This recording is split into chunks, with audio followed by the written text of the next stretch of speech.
Sir Kothakota Prabhakar Reddy గారు చెప్పినటువంటి విషయం మా దృష్టికి వచ్చింది. మరి వ్యక్తిగత కారణాల రీత్యానే ఆత్మహత్యకు పాల్పడినాడని ఇమీడియట్లీ మరి హైదరాబాద్ హాస్పిటల్కి తరలించడం జరిగింది సార్. ఇప్పుడు నీలోఫర్ హాస్పిటల్లో మరి ట్రీట్మెంట్ తీసుకుంటా ఉన్నాడు. అబ్బాయి కూడా కోలుకుంటున్నాడని తెలియజేస్తా ఉన్నాం అధ్యక్ష.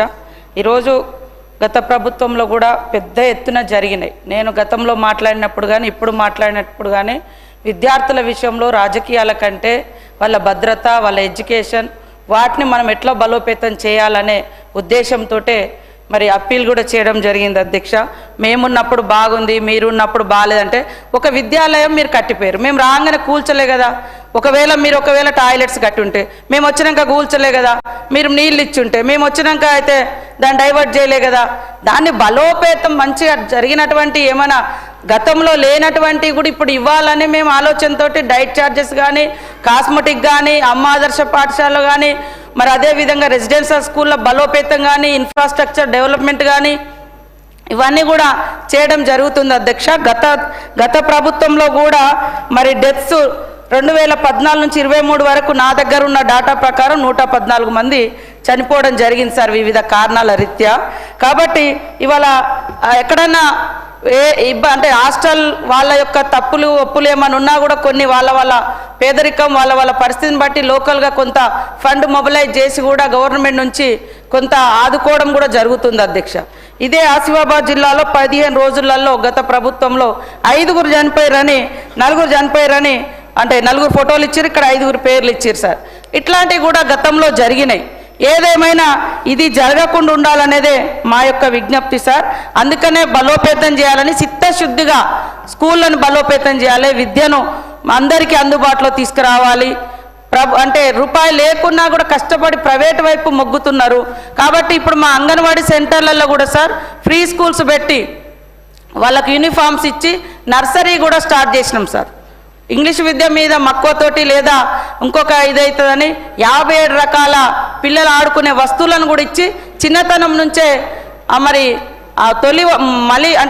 తొలిఒడి అమ్మ అయితే మలిఒడి అంగన్వాడీ కావాలనేటువంటి లక్ష్యంతో కూడా నర్సరీ కూడా అంగన్వాడీలలో పెట్టి గతంలో ఎప్పుడు లేని విధంగా యూనిఫామ్స్ కానీ ఇతరత్ర ఇన్ఫ్రాస్ట్రక్చర్ కూడా డెవలప్ చేయడం జరిగింది అధ్యక్ష.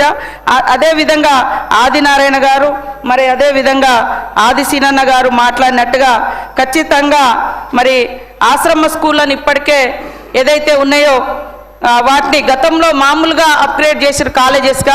కానీ మొన్న సీఎం గారు ఆదేశిస్తూ జగ్గన్నపేట నా ఊరు సార్, అక్కడ కూడా గతం నుంచి అక్కడ స్టాఫ్ కానీ అక్కడ కాలేజీలో ఉండే అంటే దానికి పూర్తి స్థాయిలో పర్మిషన్ లేకపోవడంతో మొన్న ఇవ్వడం జరిగింది సార్. అదేవిధంగా మా ములుగులోనే తాడువాయి ఇంకా కొన్ని చోట్ల ఆశ్రమ స్కూల్స్ ఏవైతే ఉన్నాయో అవన్నీ కూడా అప్గ్రేడ్ చేయడం జరిగింది. తప్పకుండా ఆశ్రమ స్కూల్స్ అన్నీ కూడా రాబోయే కాలంలో కాలేజెస్గా అప్గ్రేడ్ చేయడం జరుగుతుంది అధ్యక్ష. అదేవిధంగా మరి ఆదిశీనన్న గారు మాట్లాడినట్టుగా ఖచ్చితంగా పిల్లలు కొంత చలికాలం ముఖ్యంగా ఏజెన్సీ ప్రాంతాలలో ఉండేటువంటి పిల్లలకైతే అది మరి వేడి నీళ్ళు లేక ఇబ్బంది పడేటువంటి పరిస్థితి కూడా ఉంటుంది. కాబట్టి అట్లా రాష్ట్ర వ్యాప్తంగా కూడా ఇది కూడా పరిశీలించి తప్పకుండా మరి సోలార్ విద్యుత్ ద్వారా వారికి హాట్ వాటర్ అందించే విధంగా మరి తగు చర్యలు తీసుకుంటామని తెలియజేస్తా ఉన్నాం అధ్యక్ష. ఒకవేళ కలెక్టర్లు కానీ ఎవరైనా ఇందాక దుబ్బాక ఎమ్మెల్యే గారు చెప్పినట్టుగా కావాలని తొక్కి పట్టినట్టుగా ఉంటే ఖచ్చితంగా నివేదిక తెప్పిస్తాం. ఎందుకు దానికి అవసరం ఏముంది? అవసరం లేదు. జరిగిన విషయం జరిగినట్టుగా చెప్పుకొని ఆ లోపాలు జరగకుండా ఒకవేళ మా నుంచి లోపాలు జరిగితే మేము సరి చేసుకోవాలి, అంతేగాని దాచిపెట్టాల్సిన అవసరం లేదు నాకైతే. ఎందుకంటే మీరే అందరు ఉన్నారు, ఎమ్మెల్యేలు మీరే ఉన్నారు, మాజీ మంత్రులు మీరే ఉన్నారు ఆ జిల్లాలో. మరి ఏం జరిగిందనేది మేము నివేదిక తెప్పించుకొని ఖచ్చితంగా ఆ విద్యార్థి ప్రాణాలు కాపాడుతాం. అదేవిధంగా ఎవరైనా అధికారులు కావాలని నెగ్లిజెన్స్ చేసి తప్పును తొక్కిపట్టే విధంగా ఉంటే వాళ్ళ మీద చర్యలు కూడా తీసుకుంటాం అధ్యక్ష. On the request of the member the question number 772 has been postponed. Question number 993 Shri Gangula Kamalakar గారు and others, delay in payment of overseas scholarships. Panchayati Raj మంత్రి గారు. అధ్యక్ష, ఏ ప్రశ్నకు 1913 అధ్యక్ష. బి ప్రశ్న 1వ వాయిదా కింద 725 మంది విద్యార్థుల అధ్యక్ష. 2వ వాయిదా కింద 1188 మంది విద్యార్థుల అధ్యక్ష. సి ప్రశ్న మరి ఇప్పటికీ 167,28,00,000 మొత్తాన్ని 1333 మంది విద్యార్థులకు మంజూరు చేయడమైనది అధ్యక్ష. డి ప్రశ్న అట్టి కేసులేవి నివేదించబడలేదు అధ్యక్ష. ఈ ప్రశ్న మరి బిల్లులను త్వరలోనే క్లియర్ చేయడం జరుగుతుంది అధ్యక్ష. గౌరవ గంగుల కమలాకర్ గారు. అధ్యక్ష, గౌరవ మంత్రి గారు సీతక్క గారు ఇంత ఇంపార్టెంట్ క్వశ్చన్ అధ్యక్ష, బడుగు బలహీన వర్గాలకు చెందించిన ప్రశ్న అధ్యక్ష. కానీ ప్రభుత్వం నుంచి ఇలాంటి సమాధానం వస్తుందని చెప్పి మేము ఎక్స్పెక్ట్ చేయలేదు అధ్యక్ష. అధ్యక్ష, తమ ముందు క్వశ్చన్ ఉంది అధ్యక్ష. నేను అడిగిన క్వశ్చన్ ఏంది, గౌరవ మంత్రి గారు ఇచ్చిన ఆన్సర్ ఏంది, దాని మీద negligence of the government correct కావడదు అధ్యక్ష. విదేశీ విద్యా పథకం కింద ఎంపిక అయి విదేశాల్లో చదువుతున్న విద్యార్థుల సంఖ్య ఎంత అంటే 1913 అన్నారు. ఈ 1913 సంఖ్య ఏంది అధ్యక్ష అర్థం కాదు. ఒక బీసీలనే గౌరవ ముఖ్యమంత్రి కేసీఆర్ హయాంలో ఒక బీసీలే 2230 మంది విదేశీ విద్య అభ్యసిస్తున్నారు. ఎస్సీలు ఎంతమంది ఉండాలి, ఎస్టీలు ఎంతమంది ఉండాలి, మైనార్టీలు ఎంతమంది ఉండాలి, మనం మొత్తం వచ్చి 1913 పాయింట్ ఏందో అర్థం కాలేదు నాకు ఇంతవరకు. దయచేసి గౌరవ మంత్రి గారు మళ్ళీ మీరు క్లారిఫికేషన్లో ఇది ఒక రెక్టిఫై చేయని మరి. క్వశ్చన్ క్లియర్, విదేశీ విద్యా పథకం కింద ఎంపిక విదేశాల్లో చదువుతున్న విద్యార్థి సంఖ్య ఎంత 1913 అని ఇచ్చిర్రు. దీనికి కొంచెం క్లారిటీ చేసుకోవచ్చు. రెండోది మీరే చెప్తున్నారు అసలు డ్యూస్ వెళ్ళవన్నారు, మళ్ళీ మీరే చెప్తున్నారు త్వరగా క్లియర్ చేస్తామని. దెర్ ఈజ్ ఎ కన్ఫ్యూజన్ అధ్యక్ష. దయచేసి మాకు సమయం ఇవ్వండి. ఈ సభ ద్వారా నాకు తెలిసిన ఒక క్వశ్చన్ ద్వారా రాష్ట్రం మొత్తం కూడా మా బిడ్డల బతుకు ఏమవుతుంది, ఆచరణంగా ఉంటుందా, డబ్బులు వస్తాయా లేదని చూస్తున్నారు. కాబట్టి గౌరవ ముఖ్యమంత్రి గారు లేకున్నా కూడా ఆన్ బిహాఫ్ ఆఫ్ ద ముఖ్యమంత్రి గారు ఫైనాన్స్ మినిస్టర్ గారు ఉన్నారు కాబట్టి క్లారిటీ ఇచ్చి తెలంగాణలో ఉన్న బడుగు బలహీన వర్గాల యొక్క వారు చూస్తున్న వెయిటింగ్ను క్లారిఫై చేయాలని చెప్పి నేను మనసులో కోరుకున్నాను అధ్యక్ష. అధ్యక్ష, నాకు సమయం ఇవ్వాలి అధ్యక్ష. దయచేసి చిన్నప్పుడు నేను గ్రామీణ ప్రాంతాలు వెళ్ళిన అధ్యక్ష. గ్రామాల్లో చిన్నప్పుడు మీది మోటార్ అందం అధ్యక్ష, విమానం వస్తుంటే కిందికి చూసి నాన్న ఒక విమానం గత చిన్నగా ఉంటుందా అని, ఇప్పుడు చూస్తావా, నన్ను ఎయిర్పోర్ట్ తీసుకుపోతావా, ఆ విమానం ఎట్టుంటో చూద్దామంటే చాలా ఊరుకోరా మనకు అంత ఐషత్తున్నారా, మనం కూలి పని చేసుకుంటామని ఆ రోజు ఆ తండ్రి గారు నేను కళ ముందు చూసిన. అలాంటి పేద బిడ్డను కేసీఆర్ గారు ఈరోజు విదేశాలు ఎయిర్పోర్ట్ గురించి కాదు అధ్యక్ష, విమానంలో కూర్చునబెట్టుకొని ఆ విమాన టికెట్ ఇచ్చి వీసా ఛార్జెస్ ఇచ్చేసి 20 లక్షలు ఇచ్చి విదేశీ ఆదాయం పంపి హయ్యర్ స్టడీస్ చదువుకొని ఇక్కడ వచ్చి మళ్ళా ఇదే హైదరాబాద్లో ఆ బీసీ బిడ్డ ఉద్యోగం చేస్తున్న అధ్యక్ష గర్వకారణం చూసినాం భారతదేశంలో. అధ్యక్ష, భారతదేశంలో ఏ రాష్ట్రంలో ఇలాంటి పథకం మొదలుపెట్టే అధ్యక్ష. 2016 సంవత్సరంలో గౌరవ ముఖ్యమంత్రి కేసీఆర్ గారు ప్రవేశపెట్టే అధ్యక్ష గర్వపడాలి. వెనుకబడ్డ కులాలకు కానీ బడుగు బలహీనలకు గర్వపడాలి. ఇప్పటి వరకు కూడా ఈ తెలంగాణ రాష్ట్రంపై ఏ రాష్ట్రం కూడా ఇంత కూడా ఇలాంటి పథకాన్ని ఓవర్సీస్ పథకాన్ని మొదలుపెట్టే అధ్యక్ష. అధ్యక్ష, 2016-17 సంవత్సరంలో గౌరవ ముఖ్యమంత్రి గారు ఒక గొప్ప పథకం, అదే విదేశీ విద్య పేదలకు, నిరుపేదలకు, బడుగు బలహీన వర్గాలకు చెందాలని చెప్పేసి, విదేశీ విద్య ఉండాలని చెప్పేసి ప్రతి సంవత్సరము 300 మంది విద్యార్థులు సెలెక్ట్ చేసిన అధ్యక్ష.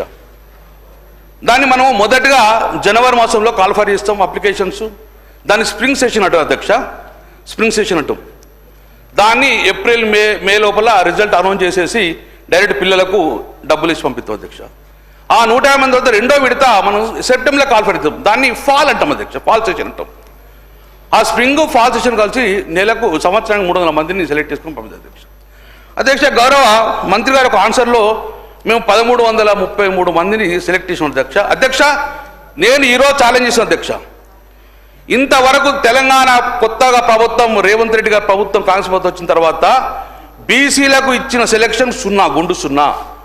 ఈ కాంగ్రెస్ ప్రభుత్వం వచ్చిన తర్వాత ఎస్టీలకు సెలెక్షన్ చేసిన లిస్టు గుండు 0, మైనార్టీలకు ఇచ్చింది మాత్రము గుండు 0. కేవలము ఇచ్చింది మొన్న జనవరి 2025లో ఎస్సీల కోసం కాల్ఫర్ చేసింది 105 మంది మాత్రమే. ఈరోజు కొత్త ప్రభుత్వం వచ్చిన తర్వాత విదేశీ విద్యకు సంబంధించిన సెలెక్షన్ అయింది అధ్యక్ష. అధ్యక్ష, నేను చెప్పలే అధ్యక్ష, ఈరోజు తమరు ల్యాప్టాప్లో ఈ గవర్నెన్స్ యాప్ ఓపెన్ చేస్తే నిన్న పొద్దున ప్రింట్ తీసుకున్న అధ్యక్ష. ఇగో ఇది ప్రింట్ అధ్యక్ష. ఇందులో ఏమున్నది బీసీది last result of the BC అంటే ఫిబ్రవరి 2023 23 ఫిబ్రవరి తర్వాత ఇంతవరకు సెలక్షన్ లిస్టే ఫైనల్ అధ్యక్ష. ఇది తమరు పంపిస్తే అధ్యక్ష. ఫిబ్రవరి 23 అంటే కేసీఆర్ ప్రభుత్వం ఉన్నప్పుడు 6 స్ప్రింగ్లా తీసుకున్నది అధ్యక్ష. దాని తర్వాత అధ్యక్ష ఇది ఎస్టీకి సంబంధించిన అధ్యక్ష. ఎస్టీకి సంబంధించింది ఎస్టీకి సంబంధించి ఉండగా 27/1/25 మాత్రమే సెలక్షన్ లిస్టు ఎస్సీ అధ్యక్ష. మైనార్టీ లేదు, ఎస్టీది కూడా 23 అధ్యక్ష. అంటే ఇంతవరకు కేసీఆర్ గారు ముఖ్యమంత్రి ఉన్నప్పుడు ఆ రోజు లిస్ట్ అనౌన్సింగ్ చేసింది, ఇప్పటి వరకు కూడా వాళ్ళకు లిస్టు ఫైనల్ చేయలేదు అధ్యక్ష. కొత్త వాళ్ళని పిలలేదు అధ్యక్ష. ఏ ఒక్కరి కూడా సెలక్షన్ లిస్టు రాలేదు అధ్యక్ష. ఇది క్లియర్గా గవర్నమెంట్ ఆఫ్ తెలంగాణ యొక్క యాప్లో ఉంది అధ్యక్ష. ఇది తప్పు అయితే కాదు, నిన్న పొద్దున అయితే కాలేదు, ఏమో సాయంత్రం ఓపెన్ చేయలేదు అధ్యక్ష. తమరిచ్చు ఉండే అధ్యక్ష. క్వశ్చన్ మీరు ఆన్సర్ చేయండి. నేను మూలైపోయిన ఇంపార్టెంట్ ఇష్యూ కాబట్టి మీ డైరెక్షన్ ఏంటి? రెండోది అధ్యక్ష, నా ప్రభుత్వం తర్వాత అధ్యక్ష ఇంకోటి అధ్యక్ష, కేసీఆర్ గారి ప్రభుత్వం మీరు ఈ క్వశ్చన్ ఆన్సర్ విధంగా ఏక ఆన్సర్ 1913 అధ్యక్ష. కేసీఆర్ గారు ప్రభుత్వం ఉన్నప్పుడు ఎస్సీ ఎస్టీలకు సంబంధించింది 6 సంవత్సరాలు 2016 అకౌంట్ స్టార్ట్ చేస్తే సుమారు 8 సంవత్సరాల్లో 1050 విద్యార్థులను ఈరోజు ఎస్సీ ఎస్టీ పిల్లలను విదేశాలకు పంపించిండ్రు గౌరవ ముఖ్యమంత్రి కేసీఆర్ పయంలో. దానికి 180 కోట్లు శాంక్షన్ చేయడం జరిగింది అధ్యక్ష. అని కూడా చెప్తా అన్ని ఎన్ని బాగా చెప్తా. మైనార్టీకి సంబంధించిన విద్యార్థులను ఈరోజు కేసీఆర్ గారి ప్రభుత్వంలో 2751 మంది విద్యార్థులను ఈరోజు మైనార్టీ పిల్లలను 439 కోట్లు పెట్టి విదేశాల్లో చదివించింది అధ్యక్ష. అది కూడా చెప్తాం మొత్తం, అది కూడా ఉన్నది. నాకు టైం ఇవ్వాలి మీరు. బీసీ బిడ్డలకు అధ్యక్ష, బీసీ బిడ్డలకు కేసీఆర్ గారు 2123 మంది బిడ్డలను విమానం ఎక్కించి అక్కడ చదివించుకొని రిటర్న్ పంపించారు అధ్యక్ష. అలాగే పేదలు ఉన్న బ్రాహ్మణులు కూడా ఫస్ట్ టైం ఇండియాలో పేద బ్రాహ్మణులు కూడా 780 మంది బ్రాహ్మణుల బిడ్డలు కూడా ఈరోజు 77 కోట్లు పెట్టి విదేశాలకు పంపించారు. మొత్తం ఈరోజు తెలంగాణ రాష్ట్రంలో 6700 మంది బడుగు బలహీన వర్గాల బిడ్డలు ఈరోజు విదేశాలలో తెలంగాణ ప్రభుత్వం కేసీఆర్ ప్రభుత్వం చదివించింది. సుమారు 1000 కోట్ల రూపాయి 8 నెలల్లో ఖర్చు చేసిన అధ్యక్ష. ఇది కేసీఆర్ గారు రికార్డ్ అధ్యక్ష. మరి మీరు ప్రభుత్వం వచ్చిన తర్వాత 17 నెలలైంది అధ్యక్ష. 17 నెలల్లో ఇంతవరకు ఏ ఒక్క బీసీ బిడ్డ గిట్ట మీరు విదేశీయానానికి అనుమతి ఇచ్చిండ్రా? సెలక్షన్ అయిందా? ఇంతవరకు సెలక్షన్ కాలేదు అధ్యక్ష. నేను ఒకటే రిక్వెస్ట్ చేస్తున్నా, గతంలో లిస్ట్ 1 లిస్ట్ 2 ఉంటుంది అధ్యక్ష. మొదటిసారి 10 లక్షల రూపాయలు శాంక్షన్ చేస్తా, ఫస్ట్ సెమిస్టర్ బాక్స్ సబ్మిట్ చేసాక రెండో 10 లక్షల రూపాయలు వస్తాయి అధ్యక్ష.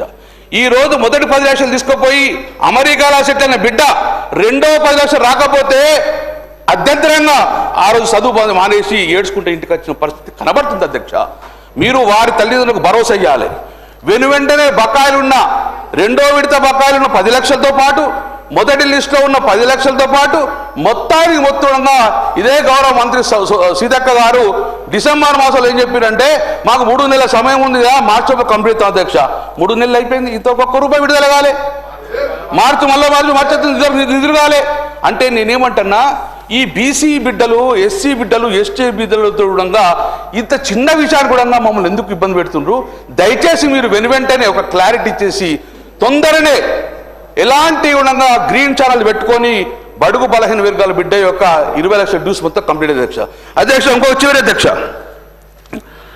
గౌరవ మంత్రి గారు అదే పాటు చాలా మంది డిమాండ్ అధ్యక్ష. నేను అప్పుడు బీసీ మినిస్టర్ ఉండి మరి విదేశీ విద్యా సంస్థలు పంపిస్తుర్రు, మరి లోకల్గా మంచి మంచి ప్రెస్టేజ్ కాలేజెస్ ఉన్నాయి కదా, ఐఐటీలు ఉన్నాయి కదా, ఐఐఎం ఉన్నాయి కదా, మరి మా పరిస్థితి ఏంటంటే అధ్యక్ష, ఆ రోజు కేసీఆర్ గారు పిలిచి విదేశీ విద్య ఎంత చదువుతారో స్వదేశంలో అని చెప్పేది అధ్యక్ష. జీవో నెంబర్ 10 తీసుకొని స్వదేశంలో ఐఐటి ఖరగ్పూర్ కానీ ఐఐటి ఢిల్లీ కానీ మీరు ఎక్కడైనా చదువుకోండి, ఒక్కొక్కరికి 2 లక్షల రూపాయలతోటి సంవత్సరానికి 2 లక్షల రూపాయలు ఇస్తామని చెప్పేసి జీవో నెంబర్ 10 తీసిన అధ్యక్ష. అధ్యక్ష జీవో నెంబర్ 10 ఎక్కడుంది అధ్యక్ష? ఎందుకు ఈ జీవో నెంబర్ 10 ఇంప్లిమెంట్ చేస్తలేరు? 2023లో ఈరోజు తీసుకున్న జీవో బడుగు బలహీన వర్గాల బిడ్డలు ఇక్కడ ఇండియాలో కూడా చదువు వేసుకోవాలంటే వారికి 2 లక్షల రూపాయల జీవోను ఇమ్మీడియట్గా ఇంప్లిమెంట్ చేయాలని చెప్పేది తమరి ద్వారా అధ్యక్ష. ఇది తమరి ద్వారా మీరు ప్రభుత్వం పంపించండి అధ్యక్ష. ఈ జీవోలు అన్ని కూడా మీకు పంపించడం జరుగుతుంది. దయచేసి వెంటనే ఈ ఎస్సీ ఎస్టీ బీసీ సంబంధించిన గతంలో పెండింగ్ ఉన్న బిల్స్తో పాటు ఇమ్మీడియట్గా స్ప్రింగ్ సెషన్ ఫాల్ సెషన్ రెండింటి కూడా కంటిన్యూ చేయాలి. మీరు 300 ఇస్తారా 600 ఇస్తారా 900 కానీ ఈరోజు ప్రజానీకానికి వెంటనే నిధులు రిలీజ్ చేయాలని చెప్పేసి మీ ద్వారా ప్రభుత్వాన్ని డిమాండ్ చేసిన అధ్యక్షత.